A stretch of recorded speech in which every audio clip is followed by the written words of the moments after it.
Tere, kell on saanud 10 ja alustame siis meie uuringu tutvustusega. Mina olen Kristiina Luht, Sotsiaalministeeriumis töötan ohvriabi teemadega ja ohvriabi ja lastekaitse ja laste heaolu loomulikult on väga tugevalt omavahel seotud. Tõesti väga rõõm on näha, et nii palju on osalejaid selle olulise teadusuuringu esitlusel. Ja see teema ise on muidugi raske ja ma tean, et ka seda uurida ei olnud kerge. Taustaks natukene numbreid ka, et üldse hoomata, kui suur nagu see valdkond on, millest me räägime, kui paljudest inimestest me räägime. Siis 2025. aastal registreeriti ametlikult 3125 perevägivalla juhtumit ja nendest 38% oli laps juhtumiga seotud, ehk siis laps elab peres, kus ta kogeb vägivalda. Ja naiste tugikeskustesse pöördus pea 2000 naist ja nendel oli 1505 alaealist last. Meie peamine eesmärk seda uuringut tellides oli aru saada, kuidas selgitatakse lastekaitses ja tsiviilkohtumenetluses, kas laps on väärkohtlemise ohver ja kuidas hinnatakse ja arvestatakse selle mõju lapsele, kui lahendatakse temaga seotud kohtuasju. Me olime praktikas teadlikud, et spetsialistid ei pruugi alati mõista, et laps on ohver ka siis, kui teda otseselt ei rünnatud, kuid ta elab peres, kus üks vanem on teise vastu vägivaldne. Uuringud näitavad, et sellisel keskkonnal on lapse arengule väga ränk mõju juba ema rasedusest alates ja see jätkub ka pärast sündi. Praktikutelt me olime kuulnud ka muret, et olulisemaks peetakse vanema õigust lapsega suhelda, mitte seda, kas see on ka lapsele turvaline ja toetav suhtlus. Ja seetõttu tahtsime saada ülevaadet, kuidas kohtunikud selliseid olukordi lahendavad, kuidas lastekaitsetöötajad tegutsevad ja kas lapse huvid ja õigused on kaitstud. Ja lisaks me palusime teadlastel vaadata ka teisi riike, millised on nende regulatiivsed lahendused ja kuidas praktikas lapse väärkohtlemist tuvastatakse. Selle uuringu raport avaldatakse Sotsiaalministeeriumi kodulehel peale uuringu tutvustust. Ja praktilise poole pealt veel nii palju, et täpsustavad küsimused te saate esitada vestlusaknas või ka hiljem kätt tõstes.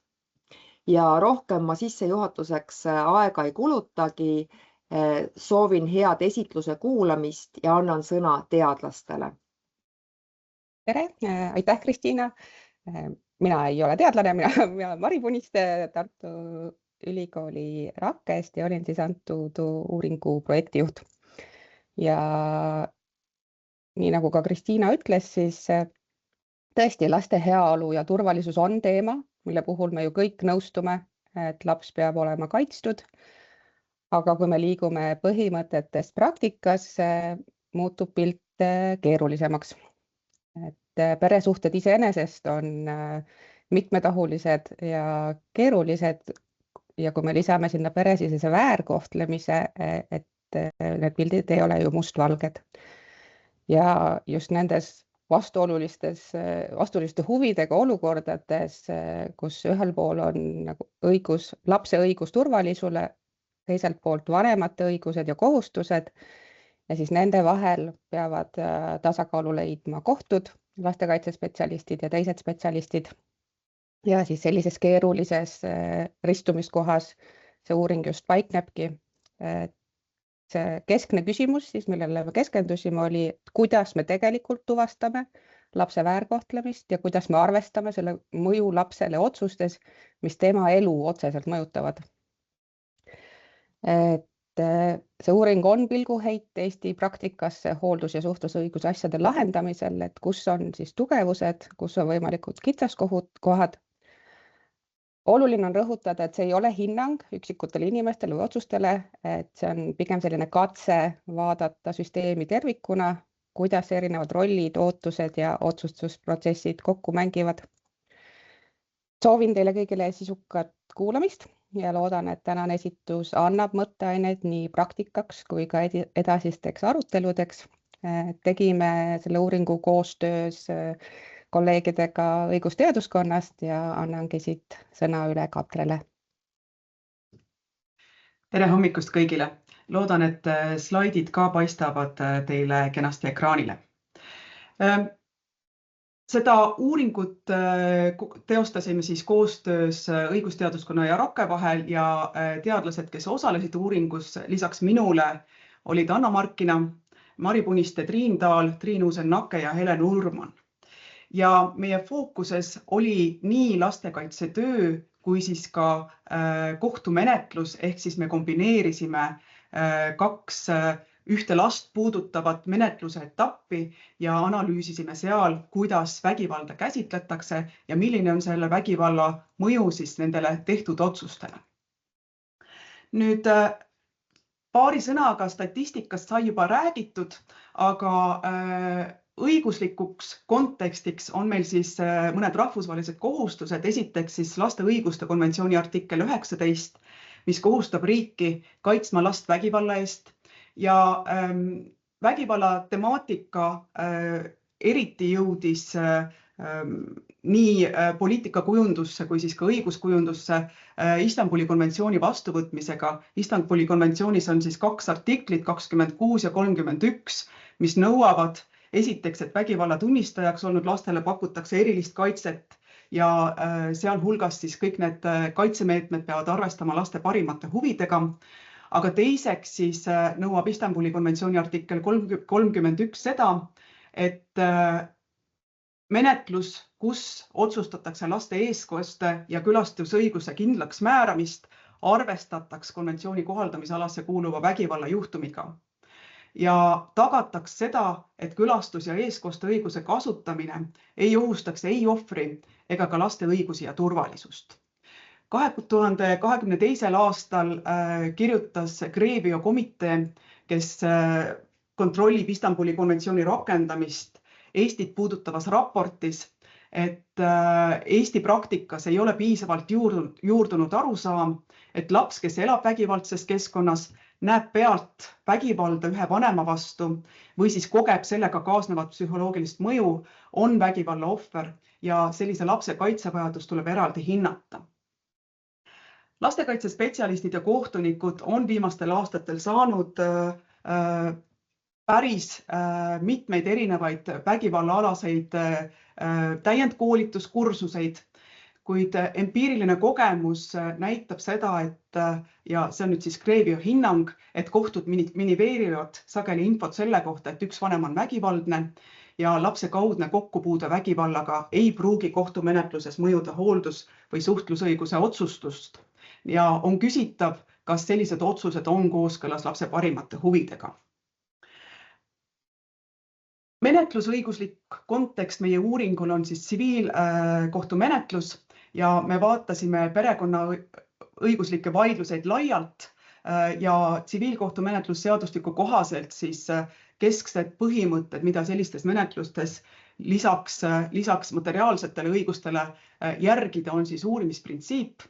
Kohus peab tegema ise selleks kõik, et välja selgitada asjas olulised asjaolud ja nendele siis andma vajaliku kaalu. Vägivallaga tuleb arvestada esialgse õiguskaitse rakendamisel ja vanemate ärakuulamise erand ning perelepitamise erand on samuti seotud siis vägivalla arvestamisega. Perekonnaõigust Istanbuli konventsiooni vastuvõtmise kontekstis ei muudetud, ehk siis sinna ei ole jõudnud vägivalda puudutavad sätted.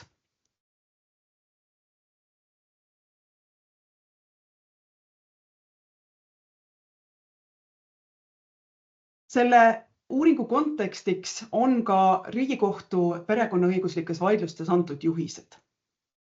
Ja ennekõike siis vanematevahelistes hooldusõiguse üleandmise või selle kuuluvuse vaidlustes lähtub Eesti õigus siis perekonnaseaduse paragrahvist 116 ja selle järgi on siis vanematel oma laste suhtes võrdsed õigused ja kohustused. Ja Riigikohus on selles kontekstis rõhutanud, et vanemate ühine hooldusõigus tuleb säilitada võimalikult suures ulatuses. Seega on vanemate hooldusõiguse vaidluse lahendamise üks sõlmküsimusi see, kas vanemate vahel on last puudutavates olulistes küsimustes lahkarvamusi ja vägivalda selles kontekstis Riigikohus ei ole käsitlenud. Teiseks on Riigikohus rõhutanud seda, et vanemate hooldusõigusesse sekkumine peaks olema viimane abinõu ja ennekõike tuleb rakendada perekonda toetavaid meetmeid ja võimalusel toetada nii peret kui siis ka seda abivajavat last peres ja lapse isikuhooldusõiguse äravõtmine peaks olema äärmuslik meede ja seega peaks siis iga kohus, iga kohtunik perekonnaõiguslikku asja lahendades eelistama vähem piiravaid abinõusid, peaks hindama ohtu iga lapse suhtes eraldi, sealhulgas siis ka vägivalla ohtu ja Riigikohtu hinnangul on oluline lahendi tegemisel see, kas oht on aktuaalne ja tõsine. Pean siinkohal igaks juhuks veel ära märkima selle, et Riigikohus ei ole käsitlenud vägivalla mõju perekonnaõiguslikele lahenditele ega ka pannud neid perekonnaõiguslikke vaidluseid Istanbuli konventsiooni konteksti ja hinnanud, kuidas Istanbuli konventsiooni tuleks sellistes vaidlustes rakendada. Nii et meil mõnes mõttes on olemas päris ranged Riigikohtu juhised selle kohta, mida ja kuidas tuleb perekonnaõiguslikus vaidluses hinnata. Teisalt vägivalda kui teemat ei ole selles kontekstis puudutatud ning me ei tea, kas need Riigikohtu juhised kehtiksid samamoodi ka vägivalda puudutavates asjades. Meie uuringu fookuses olid perekonnaõiguslikud kohtumenetlused, see tähendab siis hooldus- ja suhtlusõiguse vaidlused ja need vaidlused puudutasid kas ühte või mitut last ja vähemalt mõni menetlusse kaasatud isik nendes vaidlustes väitis vägivalla esinemist. See väide võis olla pealiskaudne, see väide võis olla faktidega toetatud, aga meie valimi tekitamise põhimõtteks oli siis see, et vähemalt üks menetlusosaline väidab vägivalla esinemist. Ja meie eesmärgiks oli välja selgitada siis seda, kuidas lastekaitsetöös ja last puudutavas tsiviilkohtumenetluses lapse väärkohtlemise esinemist tuvastatakse ja kuidas hinnatakse ja arvestatakse selle väärkohtlemise mõju lapsele teda puudutava kohtuasja lahendamisel. Ja lisaks, nii nagu eelkõnelejad juba ka nimetasid, uurisime 3 võrdlusriigi praktikat, nii nende õiguspraktikat kui ka menetluspraktikat, et välja selgitada, kas sealt oleks midagi õppida, kas sealt oleks midagi sellist, mõnda head praktikat, mida saaksime ka endale kasutusele võtta ja analüüsisime siin siis Soomet, Iirimaad ja Saksamaad.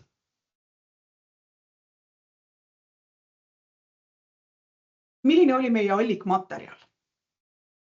Esmalt oli meie allikaks siis last puudutava menetluse kohtutoimik ja me ei vaadanud seda last puudutavat menetlust läbi kõigi kohtuastmete, vaid meie fookuses olid esimese astme lahendid, sealhulgas siis esialgse õiguskaitse määrused ja sellest toimikust analüüsisime siis lisaks nendele lahenditele lapse esindaja seisukohta ja kohaliku omavalitsuse seisukohta.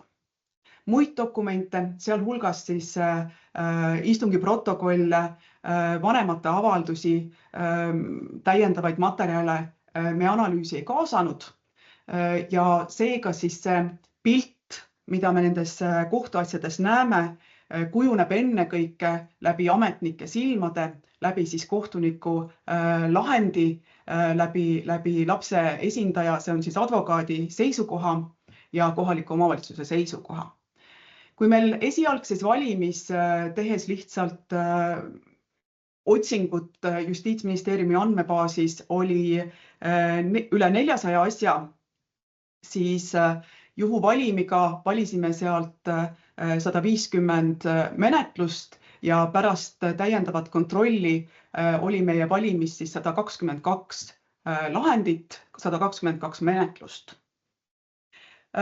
Ja see, et meil ei ole tegemist kõikse valimiga, et me ei analüüsinud kõiki aasta jooksul tehtud lahendeid.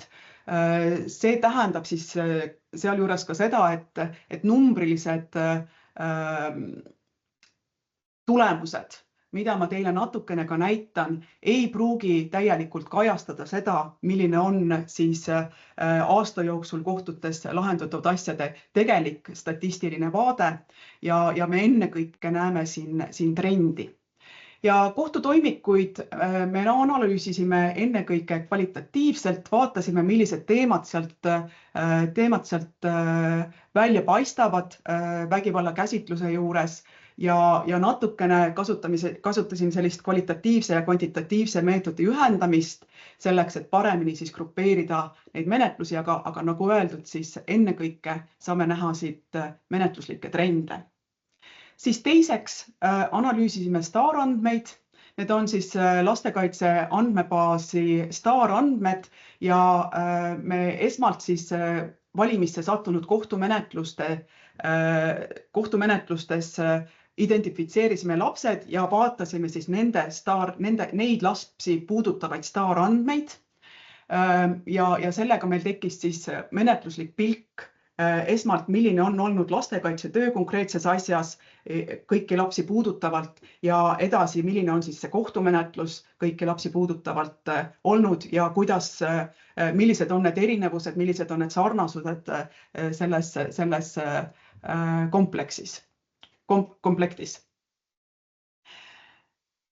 Kolmandaks vaatasime või tegime ekspertintervjuusid, sealhulgas nii individuaalselt kui siis ka fookusgrupi intervjuusid ja siin olid meil ennekõike intervjueeritavateks kohtunikud, lastekaitsespetsialistid ja lapsi kohtus esindavad advokaadid.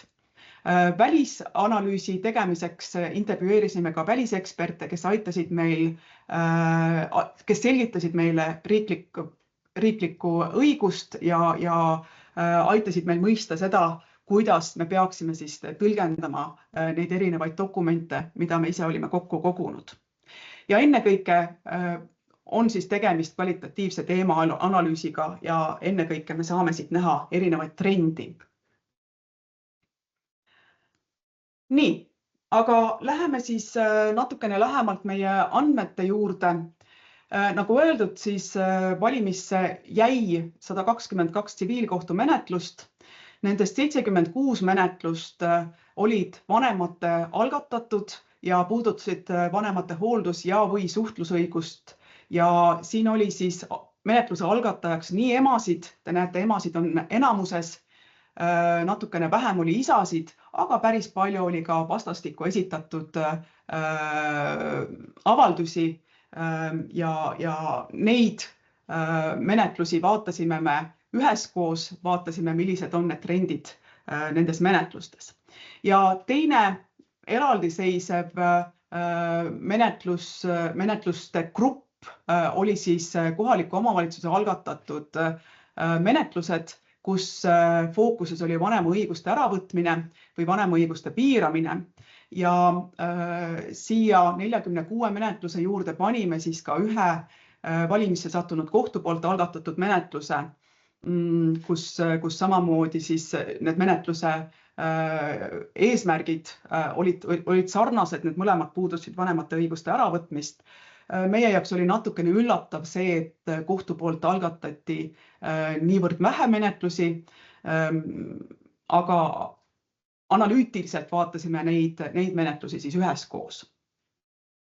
Nüüd 122 menetluse puhul olid meil STAR-andmed olemas 109 asjas. 13 asjas meil STAR-andmeid ei olnud võimalik analüüsida. Tänaseks on ebaselge, kas ja kui palju nendes 13 asjas STAR-andmeid oli. Seal võis olla tegemist nii kinniste menetlustega kui siis ka muude põhjustega, miks me nendele andmetele ligi ei saanud. Aga lihtsalt siis metodoloogiliselt enamikes asjades olid meil olemas ka STAR-andmed siia menetlusandmete kõrvale võtta. Nende menetluste erinevusest võib olla veel nii palju, et kohaliku omavalitsuse algatatud menetlustes ennekõike oli fookuses lapse heaolu ja lapse kaitse. Need menetlused olid, nende menetlustega kaasnes pikem ja rohkem süvitsi minev lastekaitsetöö ja seda me nägime ka selgelt STAR-is. Vanemate algatatud asjade keskmes oli ennekõike siis vanema õigus lapsega suhelda ja hooldusõigust teostada. Ja siin STAR andmed olid üldsõnalisemad ja mitmel juhul siis tehti esimene kanne ka pärast kohtumenetlust. Teljat huvitas eraldi see, kas ja kuidas lastekaitsetöö ja kohtumenetlus kokku lähevad.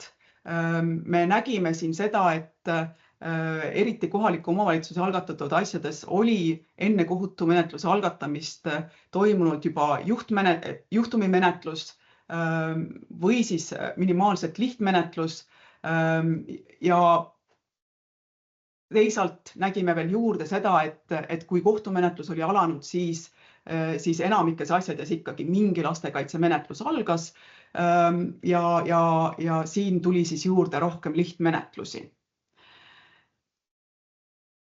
Mõned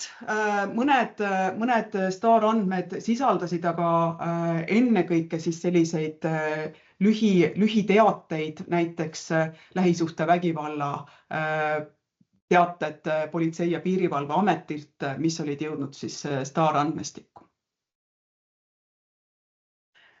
Ja siin oli just see rida, kus menetlus puudus, siis me näeme, et siin tegelikult need STAR andmed ennekõike lähisuhtevägivalla teadete osas mõningatel juhtudel olid olemas, aga muu info siis STAR-is puudus.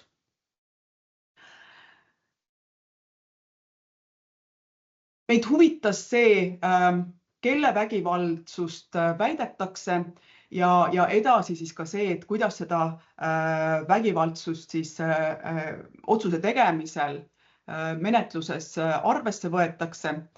Ja me nägime, et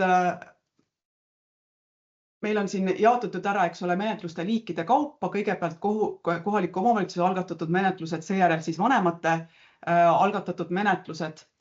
Ja me näeme, et siit paistab välja pilt esiteks siis isa vägivaldsuse kohta.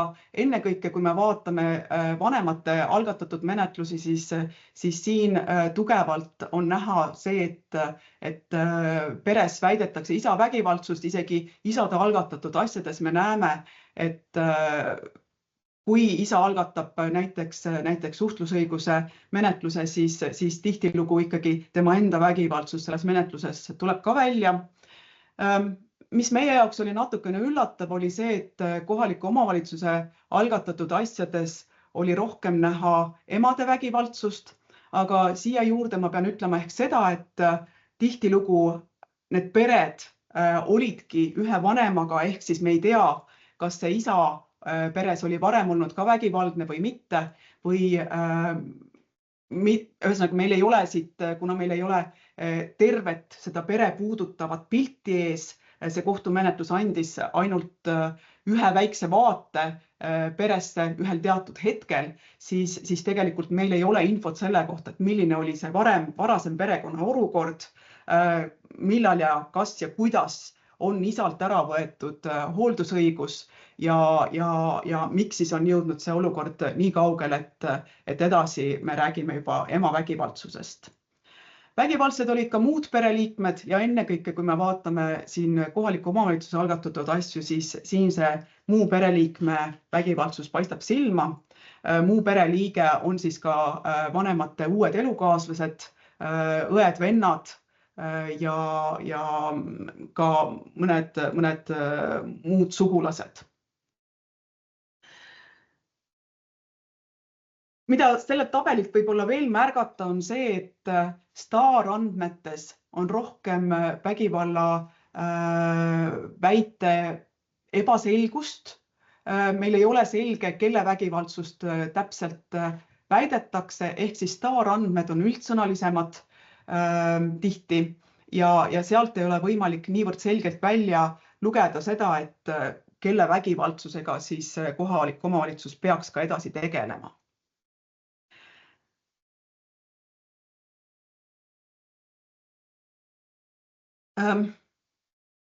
Selle slaidi juures võib-olla trendina peaks veel märkama seda, et enamasti väidetakse ühe vanema vägivaldsust teise vanema vastu ja kohaliku omavalitsuse vaidlustes siis ka vanema vägivaldsust lapse vastu. Ja kohaliku omavalitsuse vägivalla väited, kohaliku omavalitsuse algatatud asjades vägivalla väited olid tihtilugu selgemalt kirjeldatud, kes on kelle suhtes vägivaldne, kas laps on seda vägivalda pealt näinud.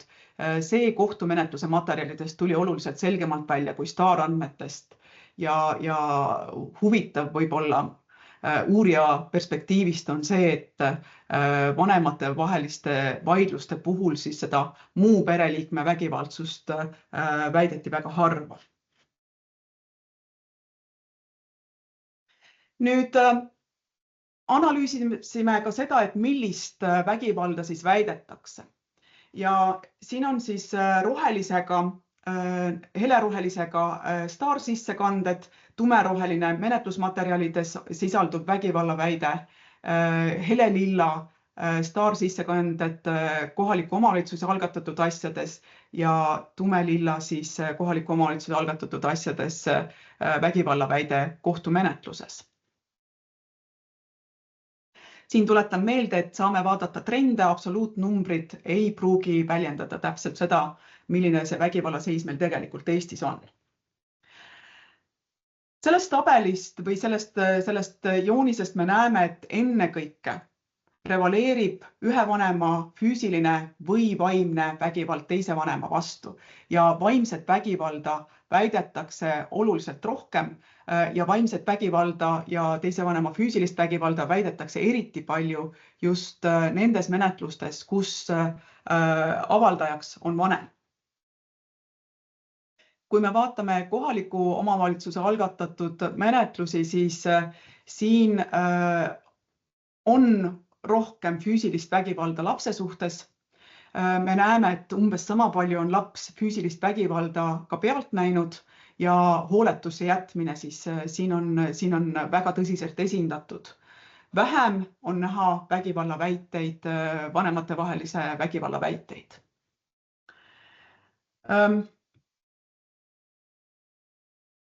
Võib-olla peab ütlema ka siin seda, et meie andmestik oli kohtutoimik ja staarandmed, ehk siis see pilt, mida me näeme, on pilt läbi kohtuniku filtri või läbi advokaadi lastekaitsetöötaja filtri.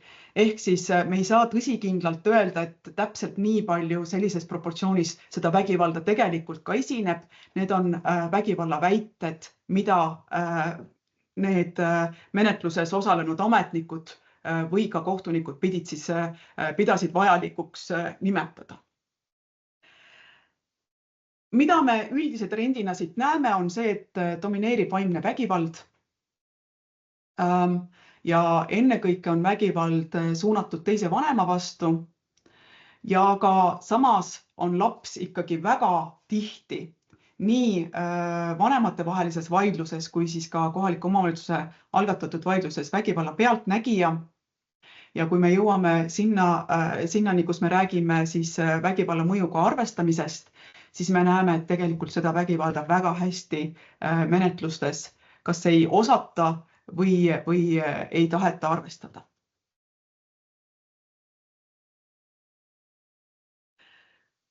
Staarandmetes nägime me rohkem ebaselgeid või üldsõnalisi vägivalla kirjeldusi ja seal me leidsime vähem selliseid selgeid hinnanguid sellele, milline on konkreetse vägivalla mõju lapsele.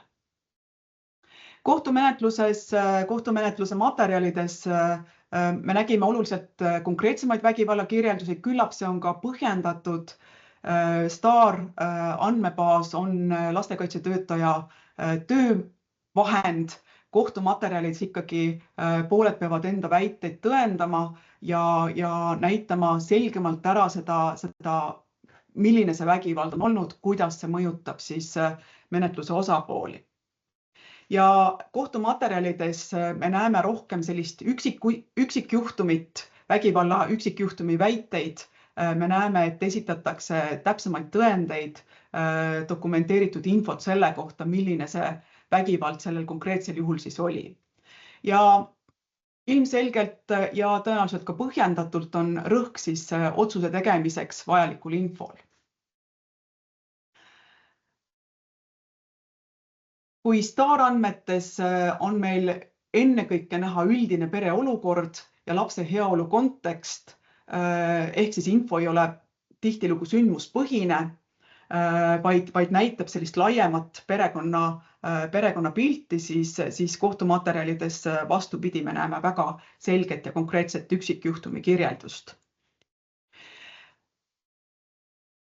Me nägime ka seda, et osa STARis kajastatud vägivalla infost ei jõua kohtumaterjalidesse. See tähendab, et siin vahepeal on tõenäoliselt kas siis lastekaitsetöötaja hinnang, et see vägivalla väide ei ole kohtumenetluses vajalik, sest meie materjalide hulgas oli ometigi ka kohaliku omavalitsuse seisukohad.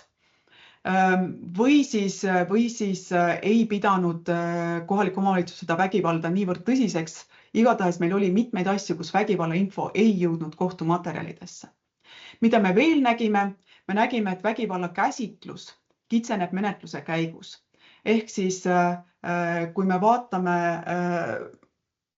menetluse osaliste, ennekõike siis lapse esindaja ja kohaliku omavalitsuse esitatud dokumente, siis kohtu põhjendavasse osasse jõuab vägivalla väide oluliselt kitsenenuna ja tõenäoliselt on seal vahel see kohtuniku hinnang, et kas ma seda vägivalda pean konkreetses asjas siis arvesse võtma ja siin see Riigikohtu praktika mõju võib olla oluline, see ohu hindamise vajadus, see, kas oht on aktuaalne, oht on jätkuv, võib-olla see siis mõjutab seda, miks see vägivalla käsitlus menetluse käigus kitseneb. Pean ütlema ka seda, et STARi vägivalla hinnang või vägivalla kirjeldus on STARis hajutatult. Meil ei ole seda eraldi standardset tunnust STARis olemas, et me saaksime sellest vägivallast ühes kohas konkreetselt pikemalt seda kirjeldada, vaid see ilmneb sellistes üksikutes episoodides, üksikutes tegevustes, mida lastekaitsetöötajad on teinud.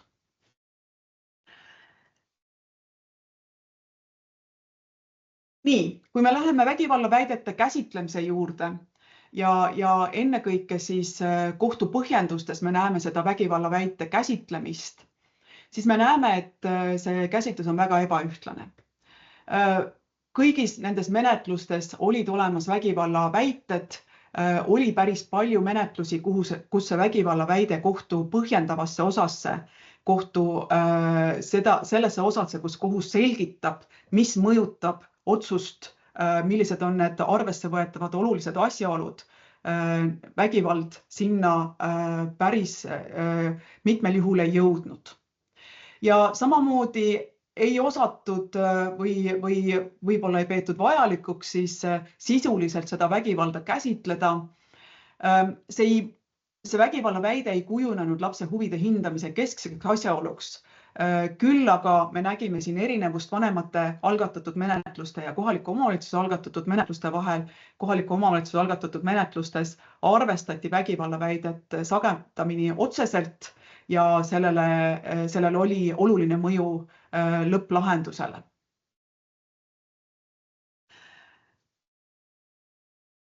Rohkem arvestati konkreetsete ja kontrollitavate tõenditega. Nägime, et kui olid asjas olemas politsei väljakutse tõendid või siis oli vägivalla mõju lapsele selgemalt tuvastatud, näiteks psühholoogi arvamuses kirjeldati seda, kuidas laps kardab vanemat või seda, et lapsel on kuidas mingi sündmus on last mõjutanud, siis kohus võttis seda selgemat kirjeldust oluliselt tihedamini arvesse. Kui oli öeldud, et laps on vägivalda pealt näinud, siis seda väga hästi ei osatud või ei peetud vajalikuks siis kohtu poolt põhjendavas osas arvesse võtta. Nägime veel seda, et vanema vägivalla väide taandub kohtu argumentatsioonis vanematevaheliseks konfliktiks, ja selliseks vanematevaheliseks konfliktiks mõningatel juhtudel, mida ei pea siis last puudutava otsuse tegemisel oluliselt arvesse võtma. Kui vanemad ei puutu kokku, siis eeldatakse, et seda konflikti ka enam ei ole ja seetõttu siis eriti suhtluskorra määramisel me nägime, et erieestkostja kasutamine oli siis näiteks üheks vahendiks, kuidas siis üritati neid omavahel konfliktseid vanemaid lahus hoida. Kasutati ka mõningaid muid sarnaseid meetmeid, lapse üleandmine, vastuvõtmine näiteks laste koolis või lasteaias. Aga ühesõnaga last puudutavat otsust see vägivallaväide niivõrd ei puudutanud, küll aga üritati siis vanemaid lahus hoida. Vägivalla üldsõnalise väitega arvestatakse vähem. Ja siin me nägime ka, et nendest materjalidest, mis meie käsutuses olid, oli juhtumeid, kus küsiti vanema käest täiendavaid tõendeid. Kui vanemal neid täiendavaid tõendeid ei olnud esitada, siis see üldsõnaline vägivallaväide jäi kohtu argumentatsioonis kõrvale. Vägivallaväitega ei arvestata ka siis, kui vägivalda peetakse ajalooliseks ehk siis millekski, mis on näiteks olnud lahkumineku põhjuseks või mis ei ole enam mingil muul põhjusel aktuaalne. Oluliselt vähem arvestati vaimse vägivallaga ja siis kaudse vägivallaga, sealhulgas sellise vägivallaga, kus laps on vägivalla pealtnägijaks olnud. Tõendamisel, vägivalla mõju tõendamisel peetakse väga oluliseks ekspertide ja kohaliku omavalitsuse seisukohti.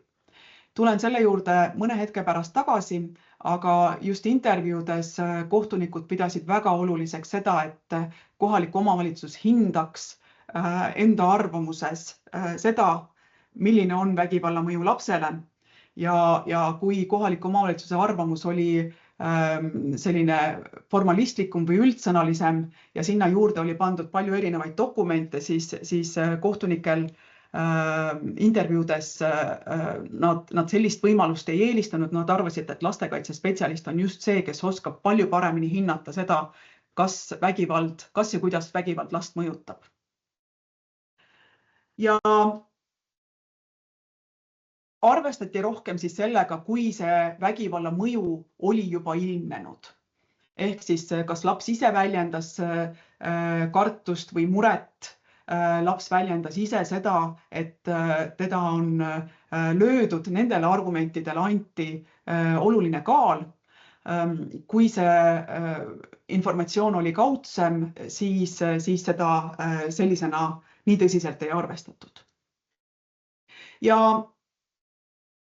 arvestati rohkem ka füüsilise vägivallaga, kui oli tegemist vaimse vägivalla väidetega, siis need leidsid vähem käsitlust kohtu põhjendavates seisukohtades.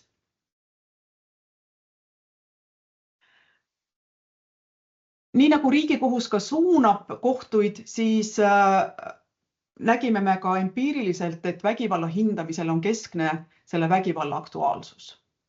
Kui vägivald oli toimunud minevikus, meil oli päris mitmeid selliseid menetlusi, kus vägivalla väite kontekstis, kus oli see, et vanemad läksid vägivalla tõttu lahku.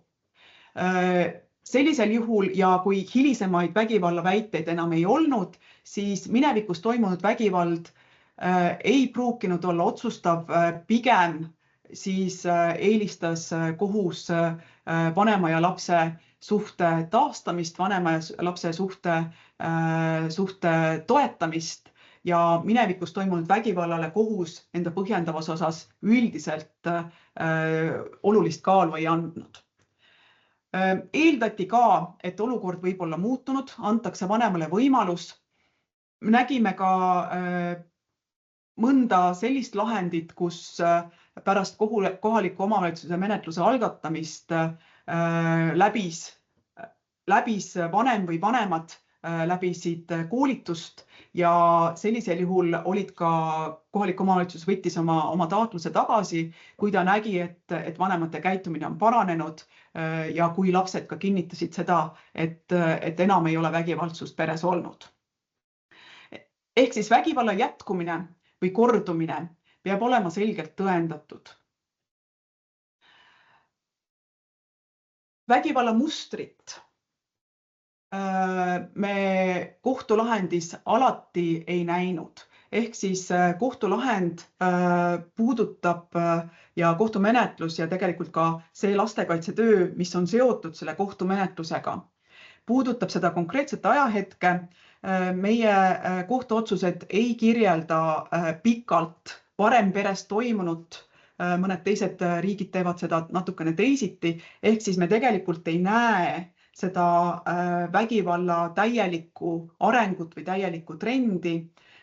Me näeme siis seda ühte hetke ja seda vägivalla väidet, mida siis kas võetakse või ei võeta kohtulahendis arvesse ja otsust mõjutab ennekõike see, kas meil on tulevikus vägivalla risk olemas või mitte.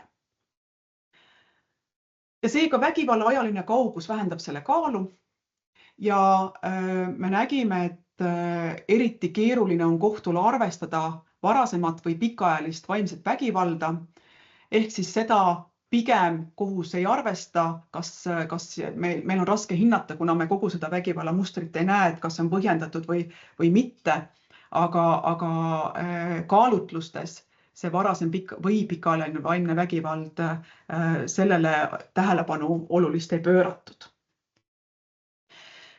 Meie uuring ei näita, kui pikalt pered kohtumenetluses on olnud.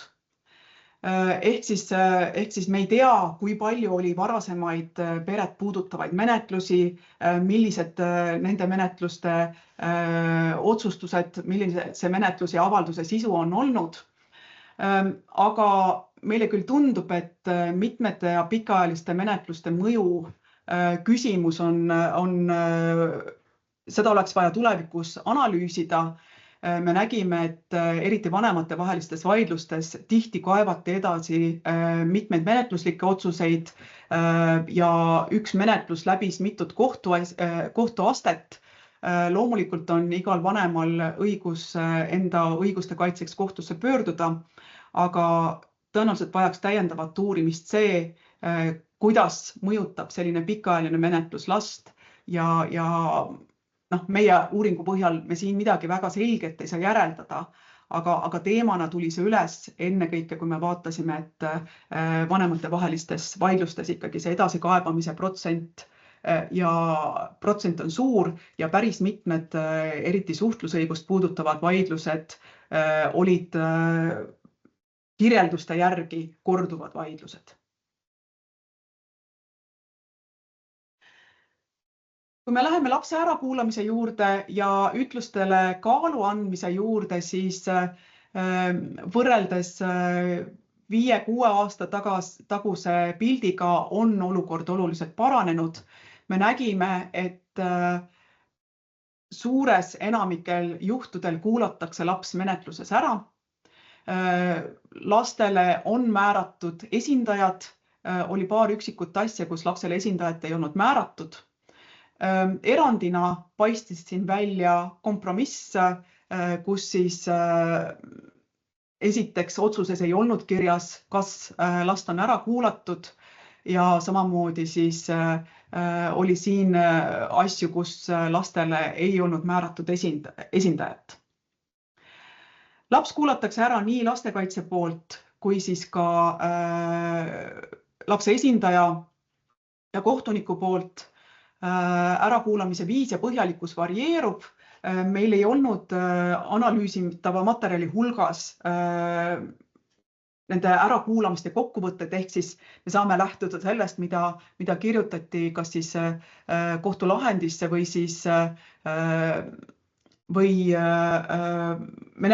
menetlusosaliste poolt menetlusdokumentidesse. aga me nägime, et tegelikult kohus ja ka lastekaitse väga tõsiselt pingutab selleks, et last ära kuulata. Ei näinud siin olulisi erinevuse vanuses, üritatakse ära kuulata ka juba päris väikest last. Laste ärakuulamine sõltub natukene sellest, mitu last on peres. Kui peres on mitu last, siis me nägime ka, et neid lapsi kuulatakse ära mõnikord üheskoos, mõnikord eraldi. Ehk siis selle formaalse osaga laps kuulatakse menetluses üldjuhul ära ja selles osas meil on vähe siin etteheiteid Eesti praktikale. Lapse ütlustele kaalu andmisel arvestatakse ennekõike siis lapse vanust ja küpsust, aga arvestatakse ka hinnangut sellele, et kas laps võis olla mõjutatud. Ja siin oli juhtumeid, kus tegelikult lapse enda ja isegi suhteliselt vana lapse enda ütlustele ei antud olulist kaalu, sellepärast et kohtu hinnangul võis olla laps mõjutatud vanema poolt. Ja eks me nägime muidugi ka neid menetlusi, kus laps, olles erinevas kontekstis, andiski natukene erinevaid ütluseid. Me nägime seda, et kui laps saab 14 ja tal tekivad tsiviilkohtumenetluses täiendavad õigused, siis 14-aastase ja vanema lapse arvamusele antakse oluline kaal. Seda nii vanematevahelise suhtluskorra kui siis ka hooldusõiguse küsimustes. Natukene vähem arvestatakse selle 14-aastase ja vanema lapse arvamusega siis, kui tegemist on kohaliku omavalitsuse algatatud menetlusega. Lapse arvamus või seisukoht, kui laps väidab füüsilist vägivalda, siis see on tihtilugu kõigi menetlusosaliste poolt väga selgelt kirjeldatud. Ja me nägime ka kohaliku omavalitsuse puhul siis seda, et kui kohalik omavalitsus üritab last peres toetada, siis füüsilise vägivalla väide oli tihtilugu see, mis algatas või mis mõjutas siis algatama seda vanemate õiguste piiramise või äravõtmise menetlust. Kohaliku omavalitsuse suhtumine olukorra tõsisusse oli mõjutatud siis sellest füüsilise vägivalla väitest.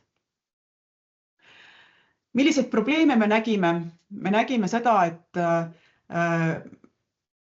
peetakse võimalikuks seda, et laps on mõjutatud. Lapse ütlused ei ole antud lapse enda arusaamast lähtudes, vaid laps on mõjutatud.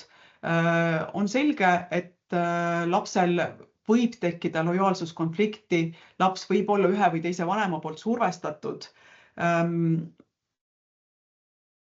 Seda võimalust ja mõnikord isegi ka selget väljaütlemist, et lapsel on lojaalsuskonflikt, me ei saa seetõttu lapse seisukohta arvestada, me nägime ka lahendites.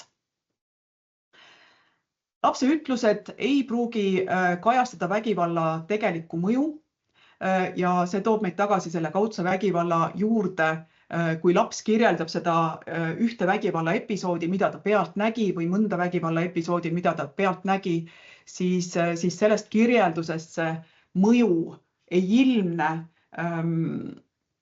ja see peaks olema nüüd siis spetsialisti töö, et seda mõjuhinnangut sinna juurde siis panna. Mis meie jaoks aga oli võib-olla kõige suurem probleem, on siis selle lapse individuaalse seisukoha ja lapse individuaalse olukorra kirjeldamine. Meil oli siin päris palju peresid, kus vaidlus puudutas mitte ühte last, vaid 2, 3 kuni 7, 8 last ja sellisel juhul kas hinnatakse vägivalla mõju konkreetsele igale lapsele eraldi või siis tehakse sealt sellise vägivalla mõju üldistus. Me nägime pigem seda, et üldistatakse ühes peres elavate laste erinevaid huvisid, erinevat individuaalset olukorda kirjeldati vähem ja see on küsimus, kus me arvame, et selline individualiseeritud lähenemine oleks hästi tähtis.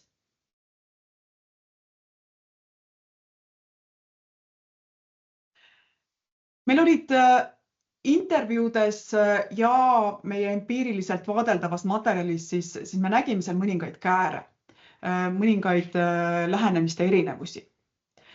Intervjuudes kohtunikud leidsid, et nad rakendavad uurimispõhimõtet aktiivselt.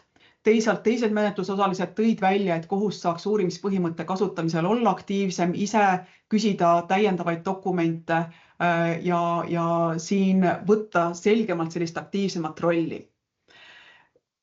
On küll selge, et kohtu ülesanne vanemate avalduse alusel algatatud menetlustes ja kohaliku omavalitsuse algatatud menetluses ongi natukene erinev, aga ka vanema algatatud menetluses uurimispõhimõtte kasutamine võiks olla aktiivsem. Ja nii leidsid ka meie intervjueeritavad spetsialistid. Siis intervjuudes rõhutati, et peresisest väärkohtlemist tuleb arvesse võtta, aga teisalt tõdeti samamoodi nagu ka meie enda andmetes nägime, siis kohtumenetluses võetakse tegelikult arvesse peamiselt tõendatud füüsilist vägivalda. Ja siin spetsialistid olid ka seisukohal, et vaimse vägivalla tõendamise lävend on kõrge ja ennekõike otsitakse ja eeldatakse sümptomite olemasolu selleks, et seda vaimset vägivalda saaks siis arvesse võtta.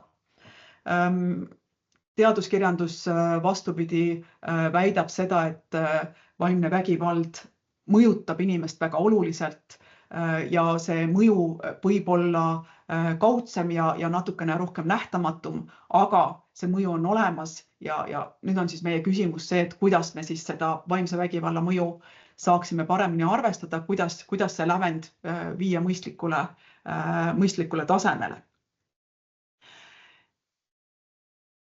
Eraldi oli tellija huviks ka see, et kas lastekaitsespetsialisti ja lapse esindaja rollid on eristatud.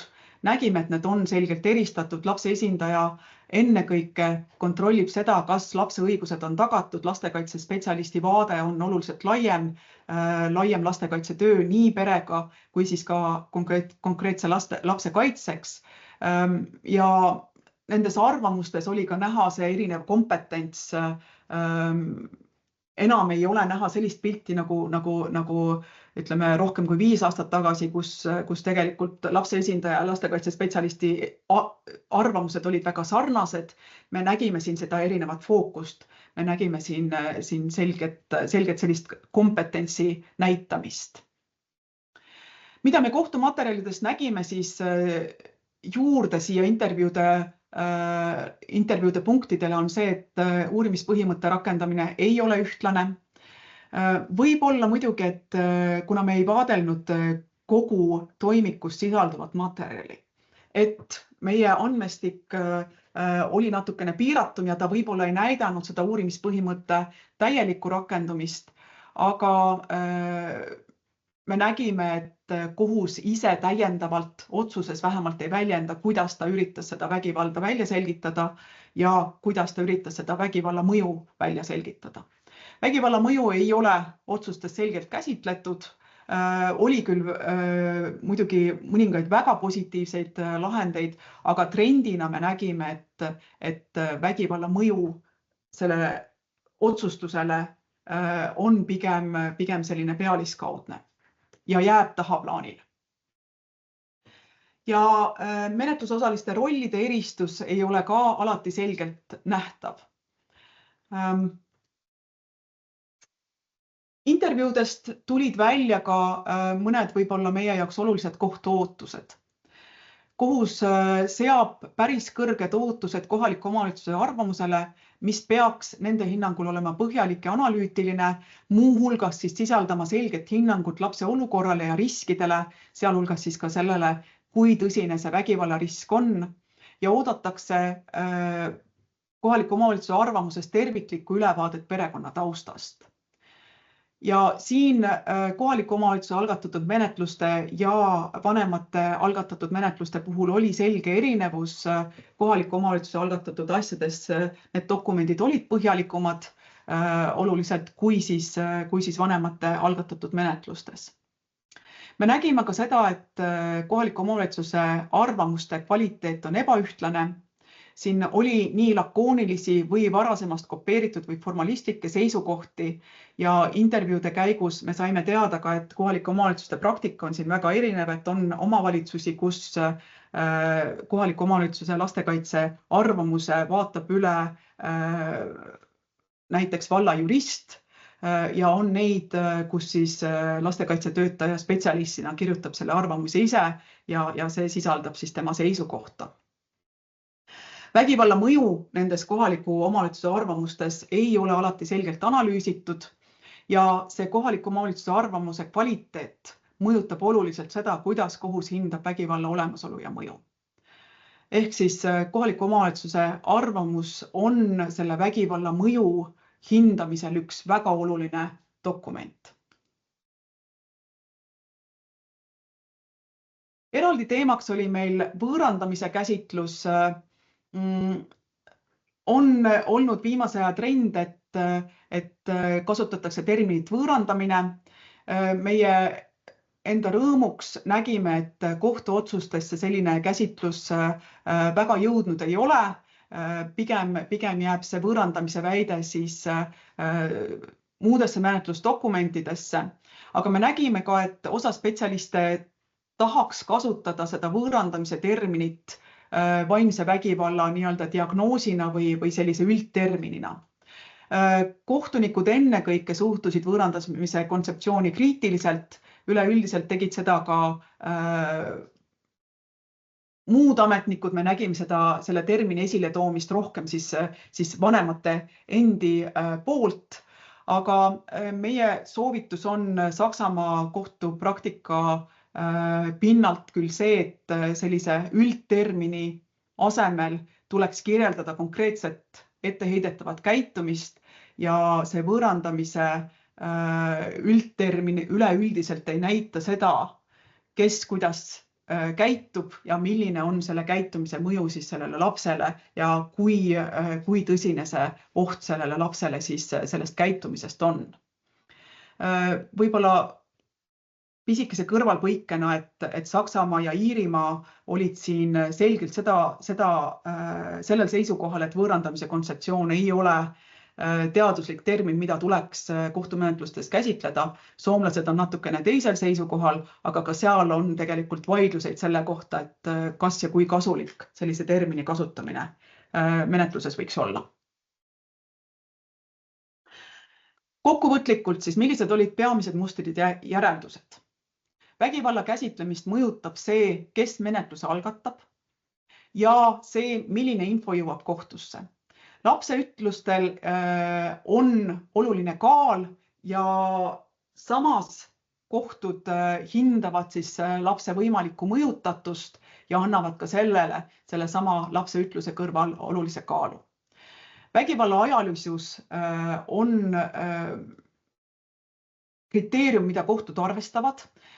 Kohtud arvestavad seda, kas vägivald on aktuaalne ja kas see võiks mõjutada tulevikus last, aga siin see käsitluse ühtlus käsitlus ei ole piisavalt ühtne. Kitsaskohad, vaimse ja kaudse vägivalla arvestamine on piiratud ja vägivalla mõju konkreetsele lapsele ehk siis selline individualiseeritud hinnang ei ole alati selgelt tehtud. Menetluste sisend, näiteks siis need varem räägitud kohaliku omavalitsuse arvamused on ebaühtlased ja kui nendes ei ole piisavalt seda vägivalla mõju, vägivalda ennast välja toodud ja vägivalla mõju välja toodud, siis see sisend mõjutab oluliselt ka lahendit. Ja me tegelikult ei näe kohtumenetluse materjalide põhjal seda terviklikku vägivalla mustrit ehk siis kohtuvaade sellele vägivallale on suhteliselt kitsam ja terve vägivalla muster ei pruugi otsuses kajastuda. Näeme ka, et välisriikide praktikast tulenevalt on meil ühised väljakutsed. Kõik 3 võrdlusriiki samamoodi peavad keeruliseks seda lapse arvamuse ja parimate huvide väljaselgitamist vägivalla kontekstis ja sellele kohase kaalu andmist. Peresisese väärkohtlemise äratundmise kohta on osades vaadeldud riikides, näiteks siis Iirimaal, välja töötatud head soovitused, aga selle äratundmisele, selle vägivalla äratundmine ja kohase kaalu andmine lastekaitse ja kohtumenetluses on ka nendes riikides probleem. Ja samamoodi see vaimse vägivalla tuvastamine ja tõendamine ei ole lihtsam ka meie võrdlusriikides. Mida me hea praktikana nägime, on siis spetsialiseeritud perekonnakohtute süsteem Saksa ja Iirimaal, kus siis kohtunikud saavad väga tõsist väljaõpet, muuhulgas ka siis selle vägivalla äratundmisel ja sellele kaalu andmisel. Meil on juhised teistes riikides peresisese vägivalla arvesse võtmiseks lastega seotud menetlustes ja need puudutasid nii lastekaitsetööd kui siis ka seda kohtumenetlust. Ja samamoodi on meil siis olemas suunised, näiteks Saksa põhiseaduskohtu lahend, mis siis suunavad võõrandamise mõiste kasutamise asemel kirjeldama last kahjustavat käitumist. Samasugused soovitused olid ka Iirimaal. Millised on meie täiendavad tähelepanekud ja võimalikud edasi tegutsemise suunad, soovitused selleks?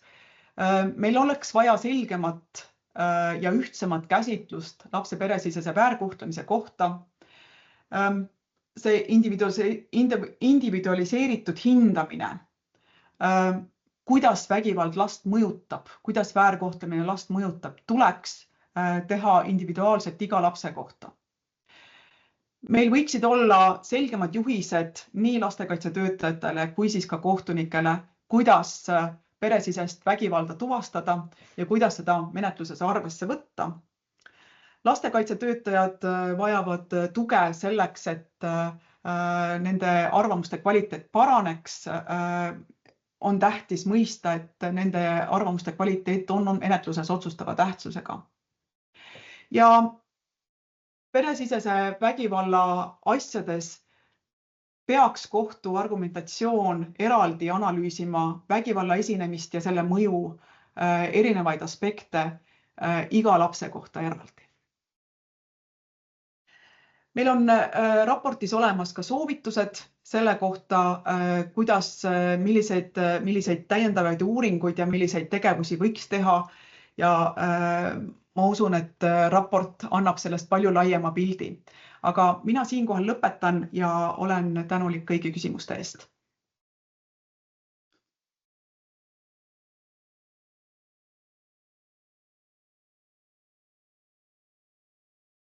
Te võite kirjutada, kui te ei taha küsida, aga mugavam on ilmselt, kui te tõstate kätt ja siis ma üritan jälgida ja sõna anda.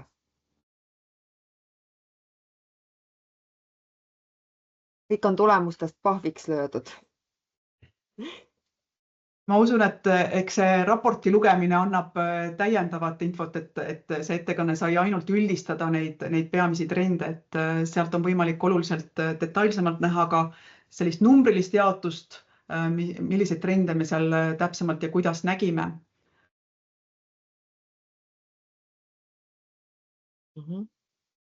Küsige julgelt, meil on aega umbes 11:30, nii et on aega küll natukene arutada nende uuringu tulemuste teemal.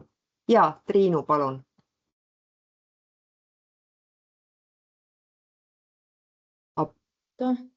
Ahah, nüüd sain mikrofoni avada. Ma kahjuks algust ei näinud, et kuidas on võimalik selle uuringuga põhjalikumalt tutvuda. Ja see uuring läheb kohe mõne minuti pärast Sotsiaalministeeriumi kodulehele üles avalikuks lugemiseks kõikidele. Ja ma saan selle lingi panna siis ka, kui ta on üles pandud, saan ma siia chatti praegu panna, nii et teie saate kõik selle otse siis kätte. Väga hea ja tõemeeli üsna pahviks löödud. Aitäh. Aitäh. Kas on kellelgi veel küsimusi? Ma näen, et vestluses küsib Teistein, kuidas kohtukõlbulikult vaimset vägivalda manipuleerivat käitumist tõestada, tõendada. See ei olnud meie uurimise eesmärgiks. Siin on, ma usun, rahvusvahelist teaduskirjandust ja ka Kreevi soovitusi selle kohta olemas, aga tõesti need soovitused, millised täpselt need hindamiskriteeriumid peaksid olema. Seda meie uuring ei käsitle, meie vaatasime, milline see olukord on täna nende materjalide pinnalt, mida me analüüsisime.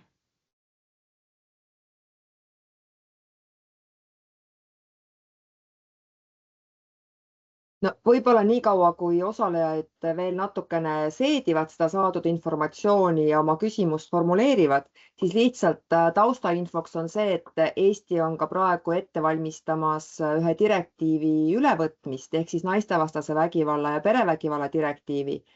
Ja selles on väga selgelt rõhutatud seda, et kui laps elab peres, kus on vägivald, siis isegi kui see ei ole otse tema vastu suunatud, me peame kohtlema seda last kui vägivalla ohvrit just sellel samal põhjusel, et on teada, kui rängalt mõjub peresisene vägivald lastele. Et selle kohta on maailmast väga palju uuringuid ja direktiivi sõnastust läbi mõeldes niimoodi ka eksperdid otsustasid.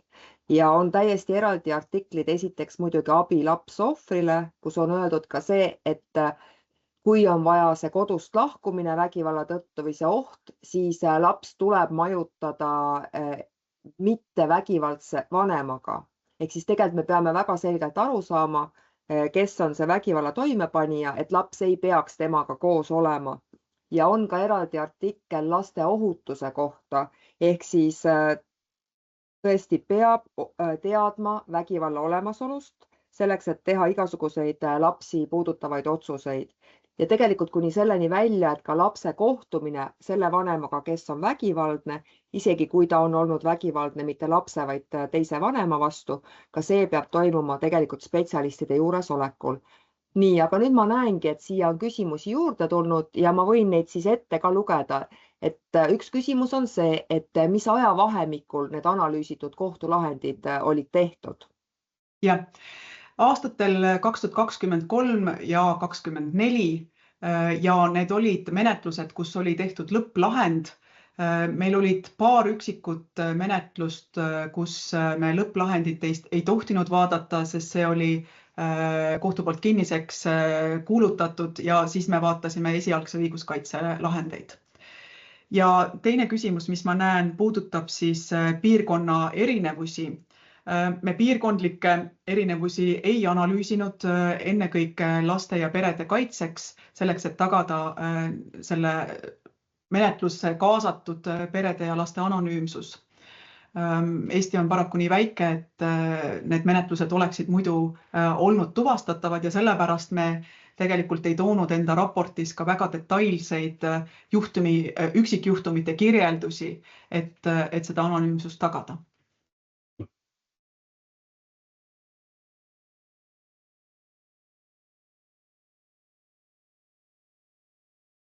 Nii, aga ma julgustan ikkagi juhust kasutama, et teil on uuringu tegijad praegu täiesti käepärast, et saate pärast küll lugeda ja võimalik ka, et tekib küsimusi ja võib-olla teile lahkelt ka kirjadel vastatakse hiljem, aga praegu ilmselt kõige parem ikkagi kohe lisainfot saada.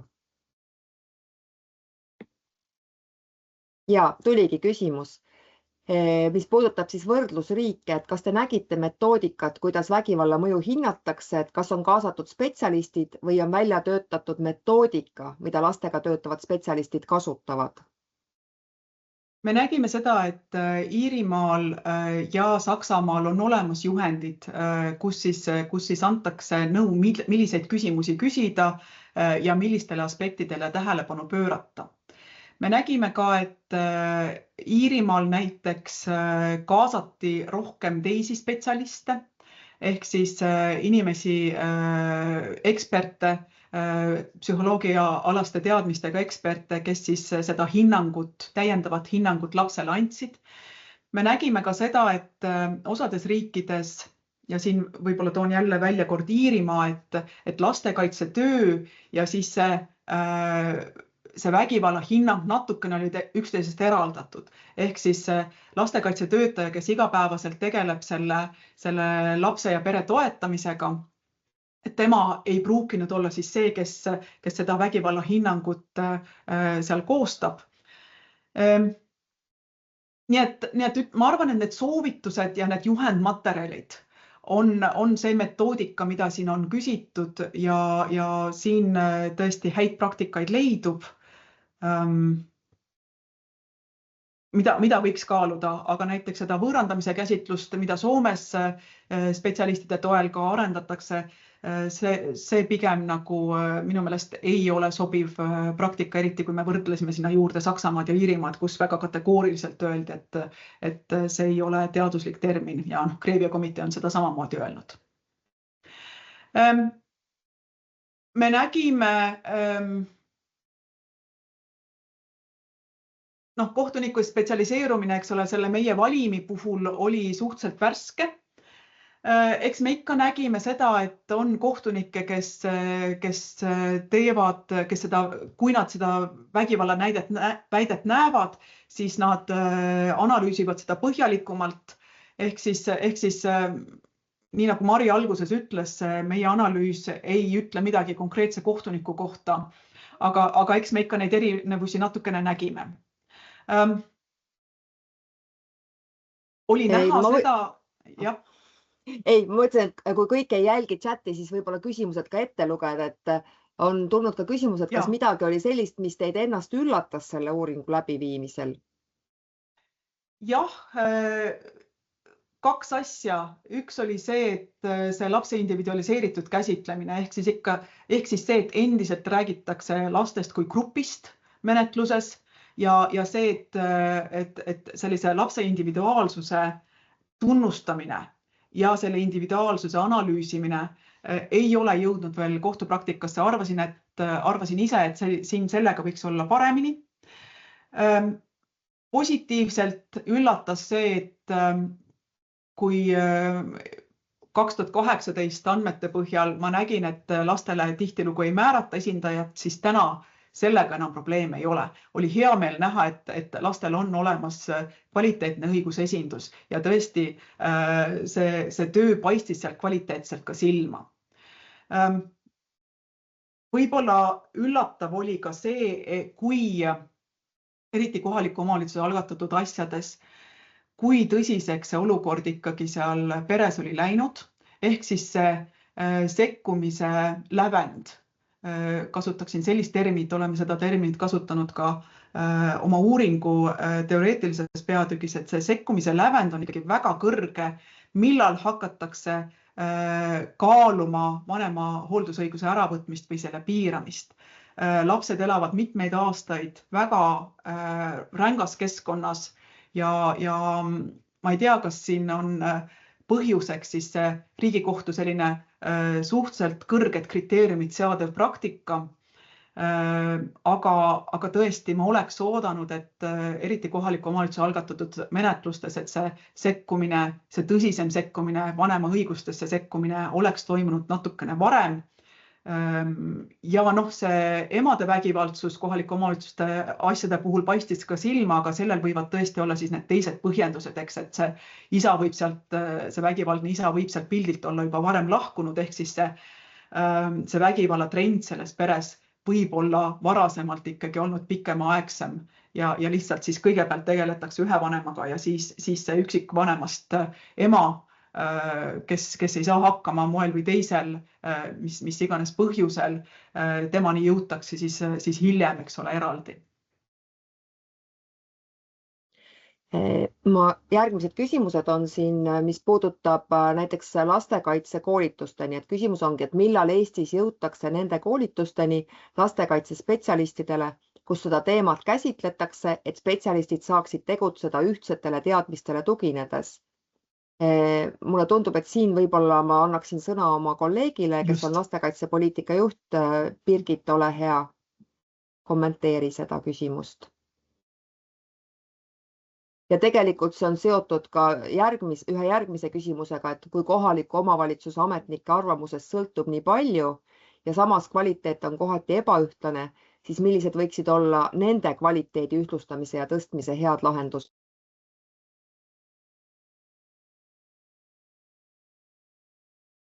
Jaa, tere ka minu poolt.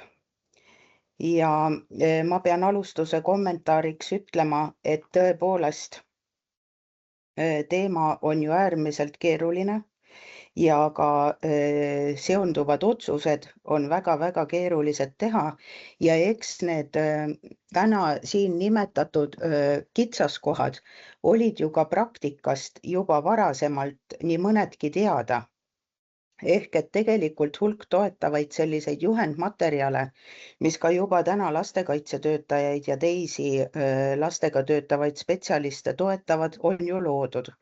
Et kas või e-kursused abivajava lapse märkamisest ja abistamisest, lastekaitsetöö põhialustest ja ka lähisuhtevägivalla juhtumite lahendamisest, et need on meil tegelikult olemas. Ja otseselt ju ka seotud selle sama temaatikaga. Ja nüüd siis selle aasta lõpuga on meil planeeritud siis ka poolt selline üks suurem juhendmaterjal, mis puudutab täpsemalt seda lähisuhtevägivalla mõju hindamist. Ja kui siit uuringust tuli ka välja, et lastekaitsetöötaja arvamusel on kogu menetluse vältel väga-väga suur kaal, siis see, kuidas seda arvamust koostada, mis need olulised momendid on, mis seal kindlasti peaksid kajastatud olema ja see kaalutlusmoment, kuidas ma jõuan selleni, et see on kõik siis nüüd ühesõnaga selle juhendmaterjali fookuses ja kindlasti, mida ma toonitaksin, on see, et me ei saa seda teha oma valdkonna siseselt, vaid me kindlasti peame vaatama seda õigusvaldkonnaga koos, kuidas me jõuame selleni, et meie ühised nii-öelda väärtused ja arusaamad on ühtlustatud ja samad ja me läheme nii-öelda ühelt pinnalt.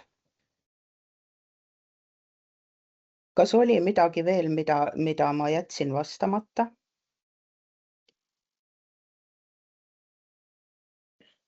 Minu meelest need 2 küsimust said vastatud. Ja siis on siin küsimus, võid üle võtta. Küsimus on selles, et kas teil on täpsemat infot, ehk siis uurijatel, millistes küsimustes või millises ulatuses erinesid KOV-i ja lapsele määratud esindaja seisukohad ning kas ja kuidas see mõjutas kohtu lõplikku otsust?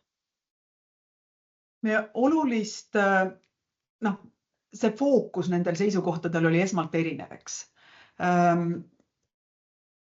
Lapse esindaja seisukoht ennekõike kontrollis seda, kas või andis lapse sellise seisukoha edasi ja ta sisaldas lapse enda sõnu, ta sisaldas lapse enda seisukohta väga selgelt ja selle kõrval oli siis advokaadi arvamus selle kohta, kuidas konkreetset asja lahendada. Me advokaatide arvamustest nägime seda, et nad esitasid neid arvamusi menetluse jooksul mitu korda ja kui alguses eriti vanemate vahelistes vaidlustes või vanema algatatud vaidlustes seisukoht ei võtnud lõplikku seisukohta, milline peaks olema see hooldusõiguse või suhtlusõiguse korraldus, siis läbi mitme arvamuse esitamise tegelikult see seisukoht selgines ja liikus lähemale kohaliku omavalitsuse seisukohaga.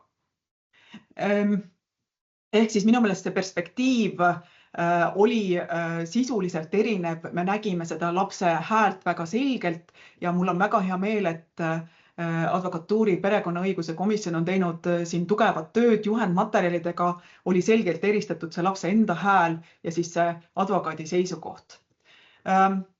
Ja seal nendes arvamustes nägi ka rohkem sellist üksikute laste eraldi hääli, aga ka seal tegelikult natukene seda üldistamist paistis.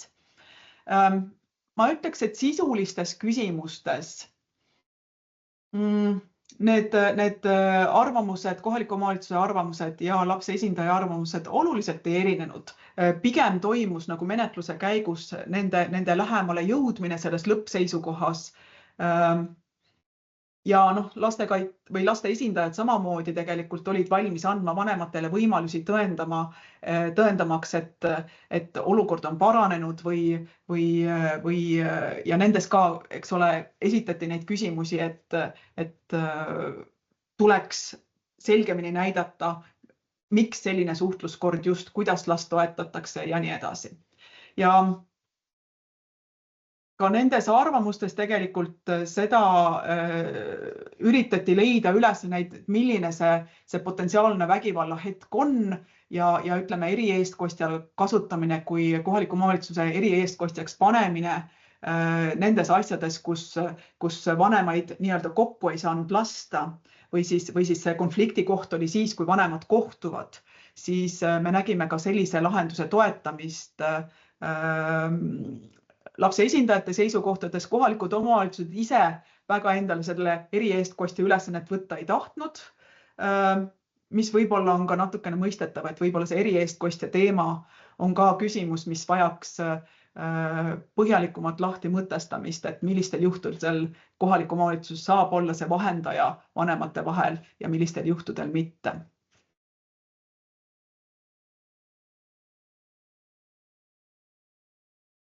Nii, suur aitäh. Kas on veel küsimusi? Meil on aega veel, nii et võib täitsa vabalt küsida.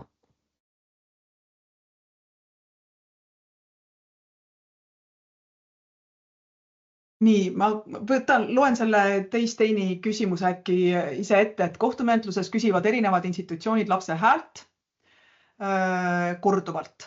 Kuidas teha nii, et laps ei läheks lukku, kuna ühte ja sama asja peab rääkima korduvalt erinevatele võõrastele, eriti kui menetlus venib aastapikkusteks.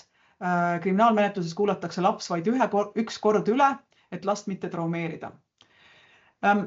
Tõesti pean ütlema, et ka teoreetilises kirjanduses see menetluse pikkus ja see menetluse korduvus ja lapse korduv ärakuulamine, see on teaduskirjanduses probleemiks ja nähakse, et selline pikaajalisem ebaselge olukord mõjutab last oluliselt ja võib mingil hetkel muutuda ka eraldiseisvaks vägivalla vormiks. Teisalt siin on ka vastuargument, miks seda last tuleks korduvalt ära kuulata ja see vastuargument puudutab lapse arengut ja seda, et lapse jaoks see, mis toimus aasta tagasi, võib olla hoopis erinev sellest, kuidas ta asjast mõtleb täna. Ehk siis menetluse käigus lapse seisukoht, lapse arvamus ka areneb, laps kasvab suuremaks, lapse arusaamine muutub. Nii et see võiks olla see põhjendus, mille pärast seda lapse korduvat ärakuulamist toetada. Aga tõesti, eriti meil olid ka mõned menetlused, kus näiteks lapse esindaja tõi välja selle, et laps ei taha enam midagi täiendavalt öelda, et lapsel pole täiendavat arvamust, lapsel on hea suhe mõlema vanemaga, ta tahaks rahulikult oma sellist rutiini paika saada, aga vanemad vaidlevad edasi hooldusõiguse ja suhtlusõiguse üle. Ehk siis ma arvan, et siin ma ühest vastust sellele küsimusele anda ei saa just nimelt sellepärast, et see lapse areng ajas on niivõrd kiire ja oluline. Ma arvan, et ühekordne ärakuulamine perekonnaõiguslikes vaidlustes ei ole mõistlik. Ma näen, et see, mida kohus saab sellest lapse ärakuulamisest isiklikult, see on kohtuniku jaoks väga oluline ja kohtunikud väljendasid seda ka intervjuus, et lapselt saadud info on oluline. Aga edasi on küsimus selles, et kas mõned menetlejad võiksid last koos ära kuulata, mis juhtub siis, kui otsus edasi kaevatakse. Ehk siis ma ei tahaks anda siit ühest vastust, et teaduskirjandus toob välja nii seda kriitilist poolt kui siis ka seda, et miks seda last peaks ära kuulama, kuidas siit leida hea tasakaal ja minu meelest kõige tähtsam võiks olla see, et kuidas mitte hoida last sellises ebamäärases, ebakindlas olukorras väga pikalt, kus tema elukoht, see, mida ta saab teha, kes tema elu üle otsustab, see selguks võimalikult pea, see peaks olema, ma arvan, meie eesmärk. Ehk siis kuigi see ei ole meie uuringu fookuses, siis ma arvan, et see menetluse pikkus ja see korduvus on tegelikult teema ja see vajaks nii teaduskirjanduse täiendavat läbitöötamist, kui siis ka see tegelikult tervele selle menetlusele otsa vaatamist, et kui pikad ja kui korduvad siis ühte last puudutavad menetlused meil tegelikult on ja kas me näeme seal sellist olulist mõju. Ja me jõuamegi ühe küsimuse veel võtta. Küsimus siis teiste riikide kogemuse kohta, et kuna tõesti perevägivald on kogu Euroopat hõlmav probleem, siis kas on silma paistnud mingid lahendused või praktikad, mille eeskuju võiks ka Eestis kaaluda? Ma olen ise lähemalt uurinud siis täiendavalt veel Norra õigussüsteemi, natukene tean ka Hispaaniat, Austriat ja Inglismaad. Mulle tundub, et mida ma Norralt juurde õpiksin, on siis sellise tervikpildi kirjeldamine kohtuotsuses või kohtulahendis. Ehk siis Norra süsteemis tehakse need otsused kolmeliikmelistes koosseisudes, kus üks liige on ainult kohtunik, kaks ülejäänud on spetsialistid ja seal tegelikult igas lahendis sa näed tervet seda pere lugu, sa näed neid varasemaid eraldamisi, sa näed neid varasemaid sekkumisi, ehk siis erinevalt Eestist, kus sa saad selle ühe hetke pildi, sa näed seal seda tervikut lastekaitsetööd perega tervikuna ja õiguslikke sekkumisi tervikuna. Ja ma ütlen, et minu hinnangul sellisel juhul ka uurijana on mul palju lihtsam aru saada, et mis selles peres on toimunud ja kas ja kuidas need lahendused on põhjendatud. Eesti selline üksikpilk minu jaoks on keerulisem analüüsida ja keerulisem seda hinnata. Kes selle eeltöö peaks ära tegema, kes selle pereloo peaks ära rääkima, tõenäoliselt on see kohalik omavalitsus, kes on neid sekkumisi, eks ole, näinud ja kes on olnud eeldatavalt siis osaline kõigis nendes kohtumenetlustes. See võib-olla on üks hea praktika, mida veel siia täiendavalt juurde võtta, aga tõesti siin peaks täiendavalt põhjalikumalt analüüsima võrdlevalt neid teisi süsteeme. Eks igat praktikat ei saa ka üle võtta, sellepärast et meie süsteemil on omad eripärad ja eks näiteks ma usun, et me ei kujuta keegi ette, et me igasse menetlusse kaasame psühholoogi, sest see muudaks menetluse lihtsalt niivõrd kalliks ja tegelikult riikide praktika näitab ka, et pikendaks seda menetluse aega, et kuidas siin leida seda head tasakaalu selle menetluse kiiruse, menetluse põhjalikkuse ja siis ka selle majandusliku poole vahel, et minu meelest see on tõenäoliselt see võtmekoht, aga meie uuring tõesti sinnani ei läinud, et laiemalt seda Euroopa praktikat vaadata.